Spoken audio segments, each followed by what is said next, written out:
Everybody, welcome back to the Calibrate Tools channel. I know I'm a few minutes late. I usually tune in at 7 p.m. sharp, so I apologize for that. How's everybody doing? Hope everybody's fine. And their new year is chugging along in a more positive way. Hope everything's going good.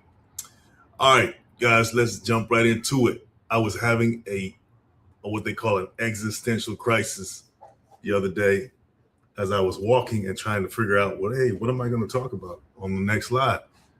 And this popped up in my head. Are we producers or consumers? Or I kind of tweaked it. I said, okay, am I a producer or a consumer? And I thought that would be a good topic to discuss, right? The difference between the two and how we can basically equate to a life or death situation when it comes to you as a person and individual communities, right? Nation states. So let's dive into it. And I think you guys know the answer to that. It's better to be a producer rather than a consumer, okay? So what does that mean, right? If you have a house full of resources, the fridge is full, there's gas in the car, the fuel tanks are full, you got everything you need, right? And then you just decide to just consume all of it over the course of time, but you don't know how to replenish it. Well, you're going to enjoy that for a minute. And then at some point, you're going to be out of everything because you ate everything or you used everything up. And now you're just stuck because you don't know how to replenish it. And guess what? That's the end of you. And that's the end of that lifestyle. And believe it or not, that's happening all over the place, right? In the lives of individuals as well as communities. Unfortunately, in my community, we're more on the consumer side, right? Consumerism is running rampant in our community, and there is a lack of skills to be able to replace all the resources that are being used up. So you have a depleted community, right? Depleted. When I say depleted, I mean there's no vital or revitalization of the community, right? Other folks have to come in and revitalize it. So that community now is dependent on others to sustain them. It's almost like a child depending on a parent. And that's a sad state of affairs when it comes to grown individuals as well as communities, right? It's like, okay. So this community, that community is kept in a childlike state, depending on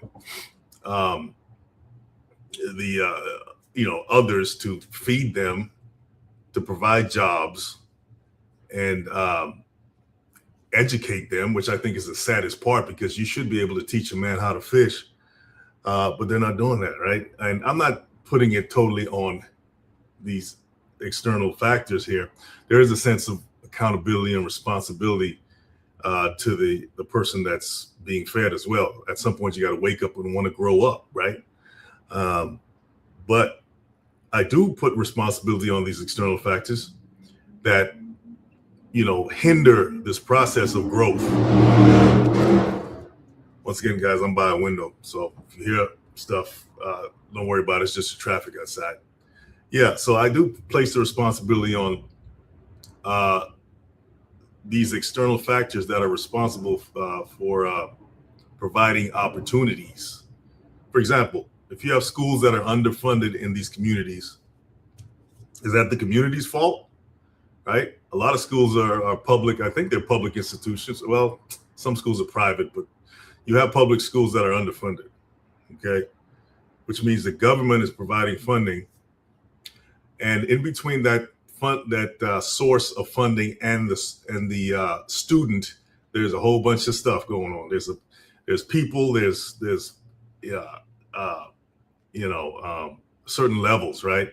And you have irresponsible curators of these funds that take the money and they use it for themselves. The kids never get it, or in the form of a proper education. And now you have a community full of unskilled people, young people. And what does that mean, right?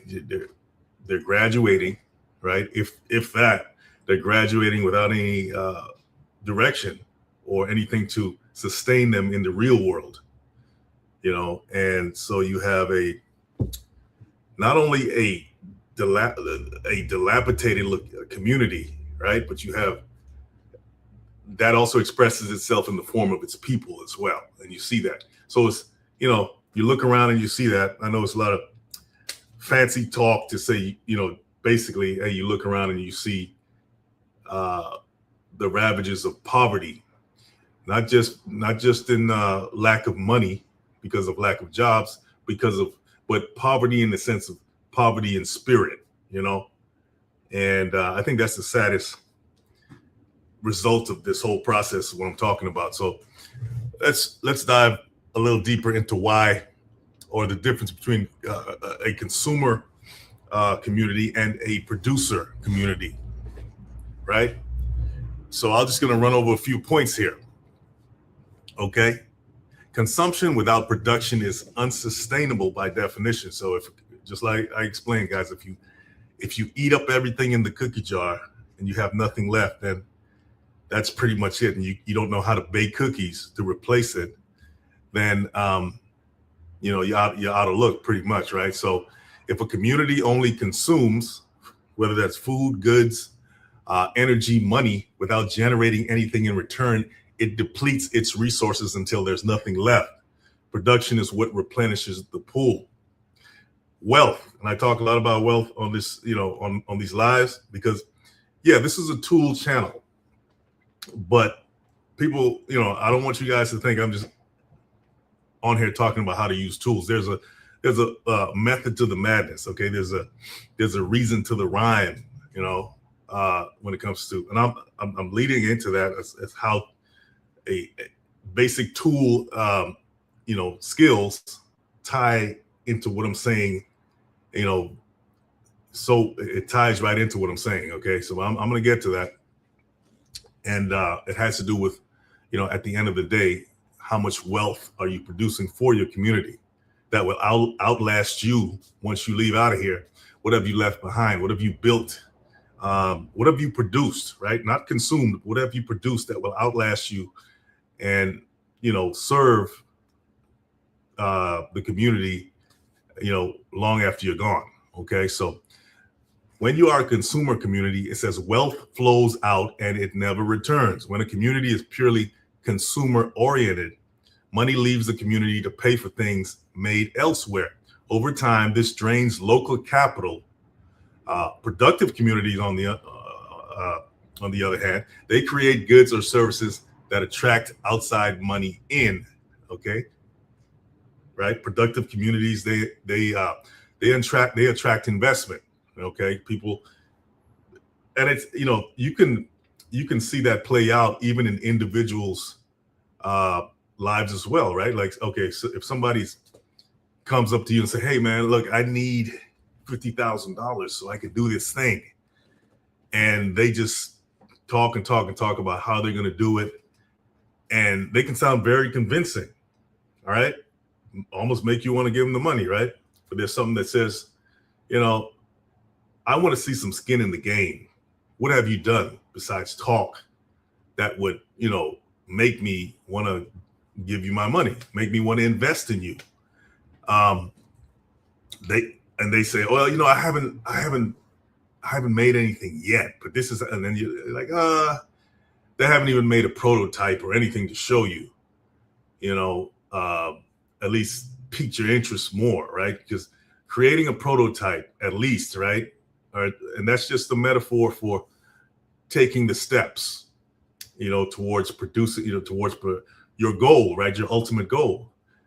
That can inspire confidence, or it can inspire rejection in somebody, right? So if you're going to ask somebody for something, at least have something that you've worked on already to show that you're not just out there asking for stuff, that you actually are, you're taking the steps, you're putting some skin in the game, spending your own money, whatever it is, gathering people, whatever it is, gathering potential customers. That can be skin in the game, right? You took the time to gather them, to show this possible investor, hey, look, I already have a ready-made market ready for this thing to go. So all these things that you're doing will make somebody, hey, want to invest in you even more.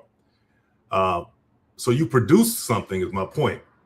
If you're just a talker, right, you're just consuming that person's time, telling them about what you're going to do, but you haven't really done anything yet. Okay, so that's a metaphor, right? So it's always good to be a producer, even in the smallest sense. Take those steps yourself first. Okay, so productive communities, by contrast, create goods or services that attract outside money in, building a surplus that can be reinvested. Basically what I said. Dependency is fragility. It says a community that relies entirely on external sources for its needs, whether that's foods, jobs, income, or infrastructure, is one supply chain disruption away from crisis. Producers have leverage and resilience. Consumers are at the mercy of whoever supplies them. Okay. Hey, that's pretty self-explanatory. If you're dependent, not independent, but dependent on people for everything, for all your needs, you are a child, right? You are almost like a baby, right? Because you don't know how to go out there and get your own. You don't know how to produce your own. You don't know how to grow your own food, create your own jobs, build your own houses, build your own cities. And so you're depending on a supply chain. And the very definition of supply chain is that you are being supplied from an external source. And when that external source is disrupted, say something happens, right? Like, okay, they can't supply you and you don't have any other options. What happens? You're out of luck once again, right? So you are, by definition, weak. You are a weak, vulnerable individual or nation or community when you are totally dependent on others to provide your needs. And if you look around your own community, like I said, the community I live in, that's unfortunately that plays out to some degree. I'm not saying it's totally like that, but it's more dependent than independent, which is that has to be fixed. Okay, that has to change.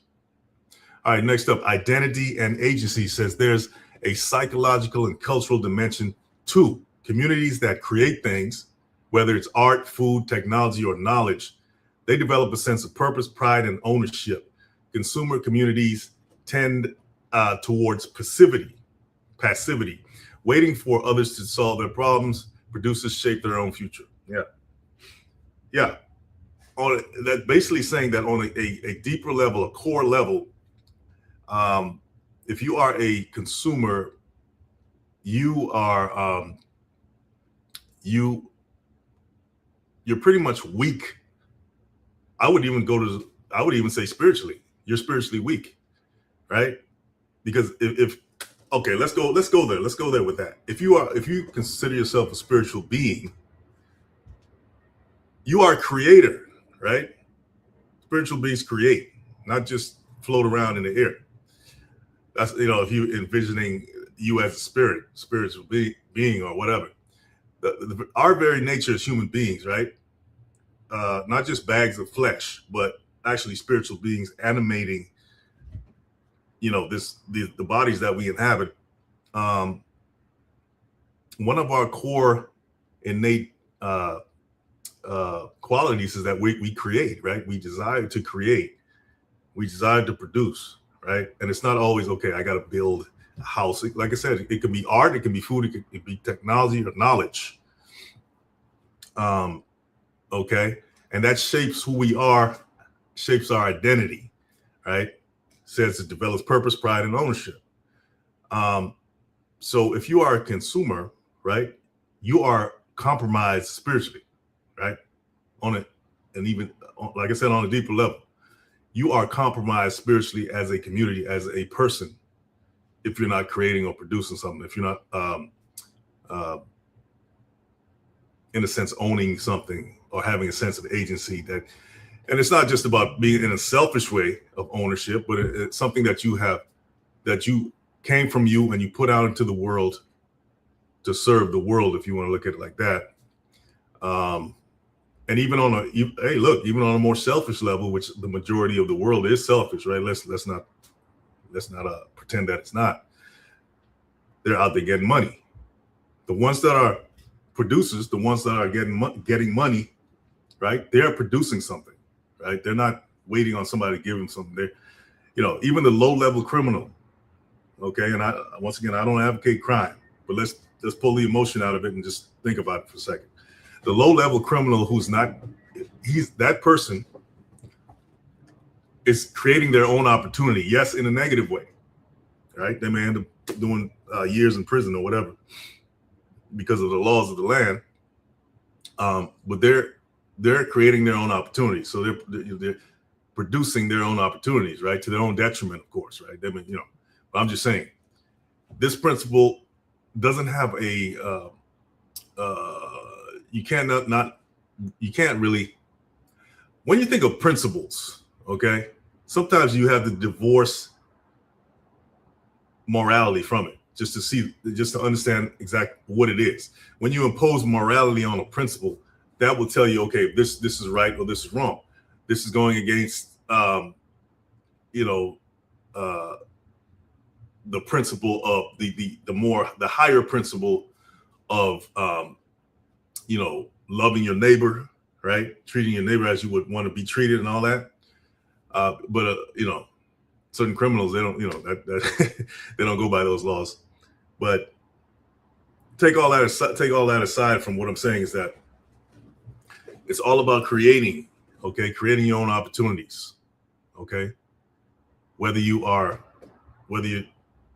doesn't matter what you do, right? It's a spiritual exercise to take ownership of your own opportunities versus waiting on something to happen, right? I know a few people in my life that were pursuing acting careers. And in today's world, it's so easy to become, to get into that industry because you can create your own media company. I mean, you have the internet, you have cameras everywhere, you got phones, this right here, you can film with this. You don't need some fancy camera. And you can put yourself out there in the world, right? Just with by yourself, just get a few lights, just like me, what I'm doing right now. Right? Instead of waiting on somebody to call you for an audition, right? You're waiting months and you don't get calls. Well, you don't have to do that today, right? Thanks to technology, right? You can put yourself out there in all kinds of ways. Okay, that's what I mean by taking ownership, right? Producing your own opportunities. Okay. All right, the next one, the multiplier effect. Local production circulates money through the community multiple times before it leaves. $1 spent at a local producer pays a local wage, which buys local groceries, which pays another local worker. Consumption, on the other hand, from an external sources short circuits this cycle. All right.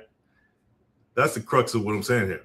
When you are a producer nation or producer community, money flows in a circular fashion a few times before it leaves, right? Before you start to trade with external sources, right? Okay. So like I said, $1 spent at a local producer pays a local wage, and then that can buy groceries and so on and so forth. But in certain communities, the dollar doesn't even stay in the community past an hour. And then you wonder why that community is dying, economically, I should say. And I would even tie economics to the spiritual, mental, health of that community. Yeah. So see, in our minds, we tend to separate all these things: economy, economics, spirituality, and all this other stuff. But when you really look at it from a bird's eye view, you see how all these things are interconnected. They're their own thing, yes, but they're also interconnected. They all influence each other, right? So if you're poor, that's going to affect your mental health at some point, right? And it doesn't mean you have to become like mentally unstable, but you become dejected. And worst off, you can become indifferent to your own poverty where you don't even want to change it. You become so comfortable in it and accept it as a state that you're meant to be in. And I think that's the worst kind of mental health, because that kind goes undetected. It's like, okay, because whereas the quote unquote mentally unstable person who exhibits certain qualities of paranoia, or maybe what we see out on the street, somebody acting erratic, that's more visible. So that can be diagnosed by anybody. That can be diagnosed by another homeless person. They can say, oh yeah, that homeless person over there, I'm homeless, but that person's crazy. But then you have a whole community that's living in poverty and accepting their lot and not wanting to change it because they've been beaten down by life, by all the ills of life, and accepted it, when really, I mean, it doesn't have to be that way. So it's really an inner malady, okay? And so that affects the economy of that community, right? That affects the economy. If you're a dejected person, if you have accepted a certain lot, then yeah, just like your father who went to work at the factory, and your grandfather who worked at the factory, and your great grandfather who worked in the coal mines, you're gonna say, well, this is where I come from, so I'm gonna go work in the coal mine. Yeah, and that's how that cycle is that cycle is perpetuated, right? It first starts in the mind, and then the environment, or the external environment reflects that. There's something called the mirror principle, and it was interesting how that was described, right? You can look in the mirror and you see a reflection of yourself, right? And let's just say you see something you don't like. Well, you take the mirror, or you take, or you try to change the reflection. In other words, you see something on your face or something like that, and you reach out and you try to rub it off of your face, but you're rubbing the mirror instead of your own face. Nothing's going to happen, because you're rubbing the reflection. You're not going to the source of the problem. So the metaphor behind that is your life is a reflection, right, of your inner state. Okay. Your life is a mirror of your inner state. So if you want to change something in your external world, right? If you want to change something in your external world, you go inside first to change it, right? So you change that thing inside, then it's going to reflect in your inner world. Sometimes that can mean removing yourself from a certain situation, right? You may be trying to change somebody, and that person never changes, because you're trying to change the external world, right? Where that person lives, really. And sometimes, and then you may say, okay, why is this person not changing? I'm trying, and the person never changes. Well, you got to change yourself, because that person is just a mirror, right? It's like you trying to rub that thing out on the mirror, but it still doesn't come off, because it's in the mirror. It's a reflection. Maybe you need to remove yourself, right, from that situation or from that person. And it's just an example, right? It could be anything. And then maybe that by you removing yourself, your absence will change that person, right? You see what I'm saying? That's one way to look at it. So, okay, where am I here? Hope I'm not jumping all over the place. Hope you guys are following me on this. All right, practical survival floor. Okay. At the most basic level, every community needs to produce at minimum enough to trade for what it can't make itself. Right? Communities that fall below this floor, producing nothing of value to the outside world, eventually collapse. they get absorbed, or they become entirely dependent on charity or government transfers. Yeah, I'm sure that right there kind of sums up what's happened to certain communities. And it's not because it's always their fault. It's because of certain um, uh, individuals or other communities that have you know, a vested interest in seeing the downfall of another community, right? So they take out the producers, the men in a certain community, right? That's who they attack first, right? Because that's the biggest threat. They take the men out, take the man out of the house, put him in jail, pour drugs into his community, mess his mind up, take him off course, right? And then he's taken out of the way. Now the women have they become entirely dependent on government transfers, right? Welfare. Okay, you see where I'm going with this. Okay, in short, that's what happened to the African American community, right? Back in the Reconstruction days, and where they were thriving. African American communities, and I bring this up all the time. They had many towns and cities that were thriving economically. Okay, superseding the success of many of the outside communities. But the outside communities, they didn't like that, right? So they came in and destroyed it, crippled the community, right? And now this is what we have. All right. So now we have a community of unskilled. Well, I'm not saying everybody's not unskilled, but when I talk, I'm talking more on a collective level. Okay. All right. There's always going to be individual cases of success and people who have made it to the mountaintop. I get all that. Okay.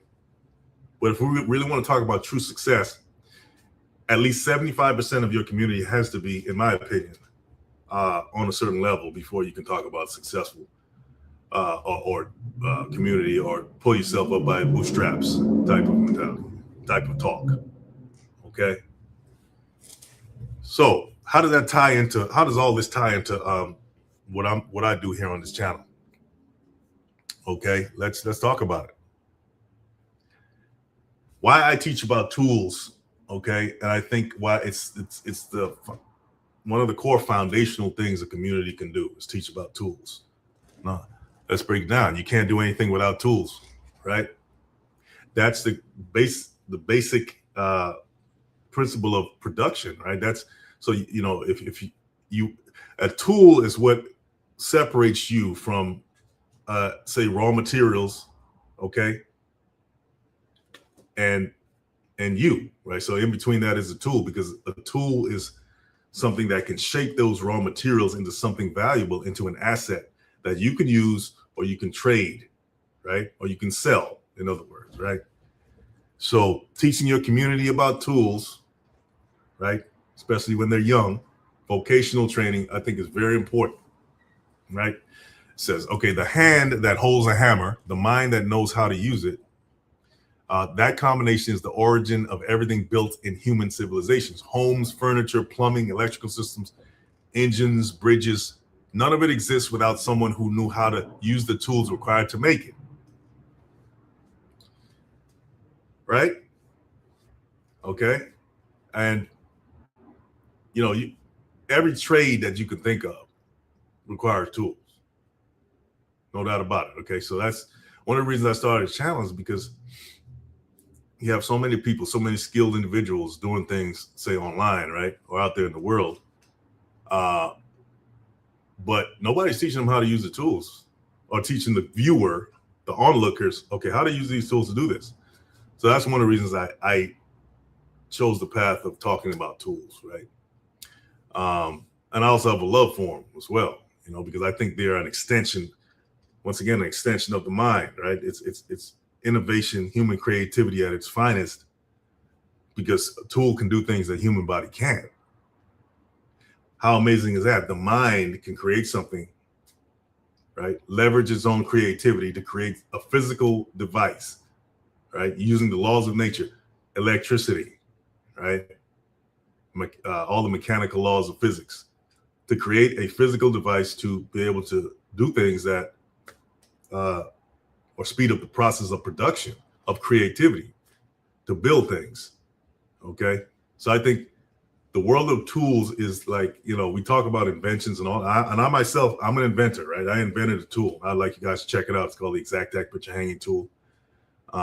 Check out calibrate.com. If you're feeling me, are you feeling me? Tell me, please. Leave it in the chat if you're feeling what I'm talking about.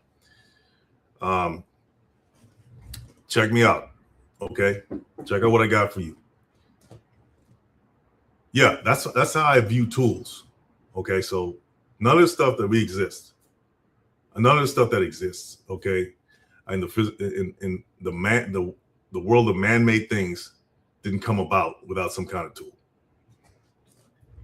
So when a community stops teaching tool use, when it allows that knowledge to skip a generation or two, it isn't just losing a skill, it's severing its connection to the physical world. It's producing a generation that cannot make, fix, or build anything with their hands. And I think that's the lost art, right? That was, I think, jeopardized on purpose when it comes to certain communities, right? Because if you want to cripple a community, cripple the lost art of using tools, of building your own. That's what you do. That's why, all the shop classes were taken out of schools back in the days. That wasn't by accident, guys. When, everybody started pushing their kids into more, white collar careers, go to college, get a degree and all that. Yeah, there was, I think, a sinister agenda behind all of that when it came to certain communities, guys. All right. I'm not a feel good person when it comes to these topics. I tell it like it is, like it or leave it. Okay.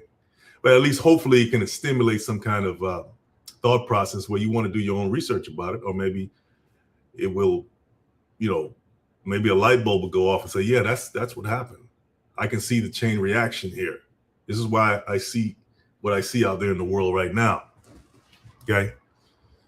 All right. So it produced a generation that can't make, fix, or build anything with their hands. And a community full of people who can't make or fix things is almost, by definition, a consumer community. That's deep right there, guys. It has no choice but to consume because it has lost the capacity to produce.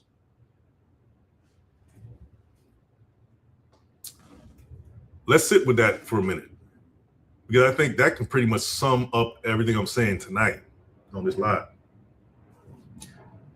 Right? If you take away the ability of a community to make, fix, or build, or to educate that community, okay, to make, fix, or build things, then you're automatically, by default, creating a consumer class. And we know that capitalism's dark side, right, the underbelly, the basis of capitalism is dependent upon a consumer class, right? It's just lopsided by definition. That described capitalism right there. Okay? It says this is exactly what has happened across much of the Western world over the past 40 to 50 years. Shop classes were eliminated from schools. Vocational training was stigmatized as the path for kids who couldn't make it academically, right? Parents steered their kid towards colleges, white collar careers. The cultural message was clear. Working with your hands is beneath you. Use your mind, not your body. The result, an entire economy where a shocking percentage of the population cannot change their own oil. They can't fix a leaky faucet, repair a piece of furniture, wire an outlet, or build a simple structure. Every one of those tasks that the previous generations handled as a matter of basic competence now requires hiring a specialist. And those specialists are increasingly scarce because fewer and fewer people learn the skills. And that's why they have the labor shortage today. Yeah? So it was a multiplier effect in the negative way. First, you took the shop classes out, right? And you changed the culture, in other words, right? And I think that's a deeper message there.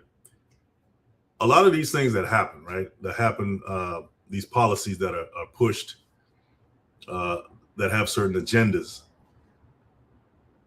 changes the culture, right? And if anything, cultural messaging is one of the most important, powerful things to influence. That's why, celebrities, social media influencers, these people get, the big ones, right? They get paid so much money because they influence cultural messaging, right? And so that cultural messaging that was distorted affected. Okay.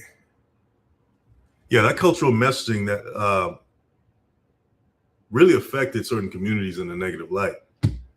And me myself, I'm trying to change that cultural messaging, at least in my own way. Try to remedy the damage that has been done. I have an obligation to do this, okay? And that's just the way I see it. So because it's really a matter of life and death when it comes to my community, right? Because I talked about in the beginning of this live, I had an existential crisis. I was kind of exaggerating, but I think in a sense, I mean, if you don't have existential crises or crises, throughout the week, then something's wrong. You are becoming numb in a world with that we live in today, with all the craziness that's going on. The veil is being lifted up, and we're seeing how we've been manipulated, used. Okay. In some of the most egregious ways, and some, our most innocent assets, which is our kids, our children, have been, used and abused in some of the most atrocious ways. If that doesn't spark an existential crisis as to where we are as human beings, as a nation, or nations within a nation, then I think something's wrong. So we always need to be questioning ourselves and our purpose. Don't you think so? Because if we're not doing that, then you're numb. You're just walking throughout life. You may be making some good money, or maybe not making good money, and you're worried about this and that. But at the end of the day, you have to figure out what your purpose is, regardless, right, of how much money's coming in, right? And once you figure that out, I think that's when the money's gonna start coming in. Once you figure that out, you know what I mean? Or the resources, right? Because now you're focused. Now you understand your place in the universe. There's a lot of times, we're waiting for so the sky to open up and say, okay, this is your purpose. This is what you are here for. We're waiting for some grand, event, right, to happen. And it doesn't work like that. Sometimes it just takes self-reflection and contemplation. Now, sometimes certain events happen to trigger that, right? You can lose a loved one. It can be some very emotionally charged experience that happens that sits you down for a minute and make you question your own life and your own existence. But for the most part, it doesn't always happen like that, right? Sometimes you just need to meditate, sit down and say, okay, hey, why am I here? Why am I doing this? It happens It happens, I guess in different ways for everybody, but I think everybody's going to come to that fork in the road where they're, deciding, okay, why am I here? Okay. So, all right. So, why I teach about tools. Okay.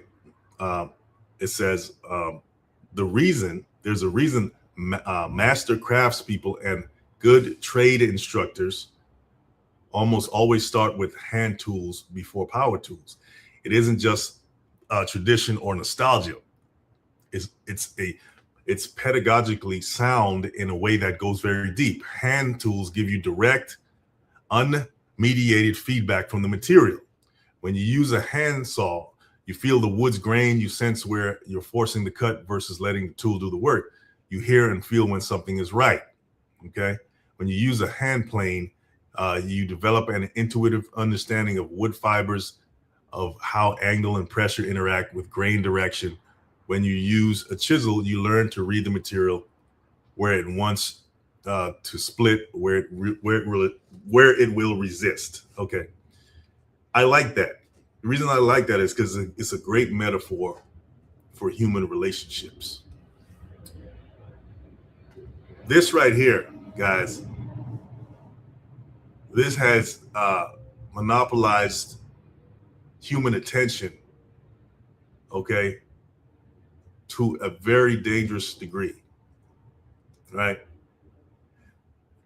Prime example, ever go to a restaurant and you see two people on a date, or maybe an older couple going out for the night, and I think it's worse when it's an older couple. You kind of expect it from younger generations, but this doesn't care, okay? And you see them sitting at a table, and they're not even looking at each other. They're looking at this.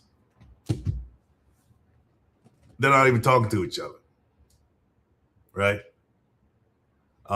It's almost like they lost that connection. This has stolen that connection that they had. This is how they communicate now. And so the way it described how hand tools give you direct feedback from the material, right? I like that because it's a good reflection of what's happened today. We've lost that direct feedback from other human beings, right? And we've substituted that with this, the instant gratification of deflection.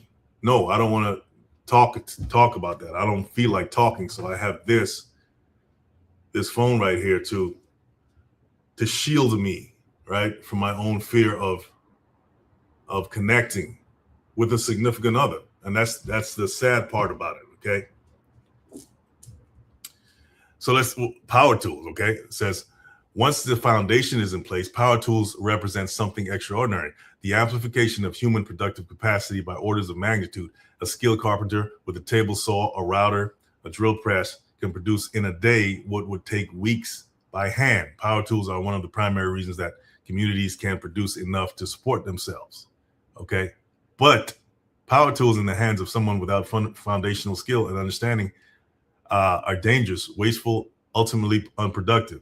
The circular saw doesn't know you're cutting against the grain and about to get a kickback. The router doesn't know that you're feeding into the wrong direction. The lathe doesn't know that your tool rest is positioned badly. Power tools amplify human capacity, but they amplify both good and bad practice equally. This is why the sequence matters. Hand tools first build the understanding of materials, the habit of measuring twice and cutting once, the patience to work precisely, the ability to read what the tool and material are doing. Power tools then take that foundation and make it scalable. Teaching power tools will also introduce something that goes beyond woodworking or construction, introduce systems thinking. So you have the foundation of the hand tools, which allows you to get a better feel of the material, right? Connect better with what you're creating, right? It's almost like being at one with it, right? And then once you get a better grasp, right, of the material, right? Once again, I use the metaphor of human connection. Now you can use a more advanced tool, power tools, to create and shape that material. So there's a sequence there. I like how they break it down, right? Get the basics down first, and then go to the more advanced tools to shape your world, to shape your work piece, shape your community, right? So it's almost like going into the community, getting to know the people, right? Before you make any change, understand who those people are, understand their problems, understand their grievances, understand what they what they cry about at night when nobody's looking, right? Connect with them on that level. That's the hand tool level, right? Then once you have an understanding of the people, right? Then you can come in with more advanced creative tools to shape and help that community grow. Do you understand the metaphor of what I'm saying here? Okay. So now you can teach them to be producers as well, right? So this is a more, I would say, esoteric way of looking at the trades and what it really means on a core level. Not just building structures, but actually building a person, right? Building the spiritual fortitude to sustain a community, so it can outlast you, right? So when you're actually using tools to build something or fix something or repair something or anything like that, that thing is actually working on you as well, you know? So it's kind of a symbiotic relationship between the thing that you're working on. It's actually working on you. It's building discipline, it's building skills, knowledge, patience, perseverance, and the very act of building something. Ownership, agency, identity. Okay, all these things that are going to sustain the intangible and tangible assets that's going to sustain a community well into the future. And that's what we've lost. And that's what, when they took the shop class out of schools, they took vocational training out, or they made it more inaccessible. This is what I just listed. This is what they took away, right? This is what they took away, and this is what needs to be replenished and replaced in the community. All right. So anyway, guys, are you a producer or a consumer at the end of the day? Ask yourself that. And specifically, my community, we were the greatest producers. What have we been reduced to? What have we been reduced to? We got to reclaim that. And we can't wait on them to do it for us, because then we're in the consumer position, right? We got to produce it for ourselves. So guys, if you're feeling what I'm saying, guys, I'm going to be coming out with a course, okay, on tools for you guys. And I want you guys to be ready for that. And I appreciate you listening. I hope you learned something tonight. Okay, I know I got a little bit philosophical here, but sometimes I get that way. But I hope you got something out of it, and I'll see you in the next one.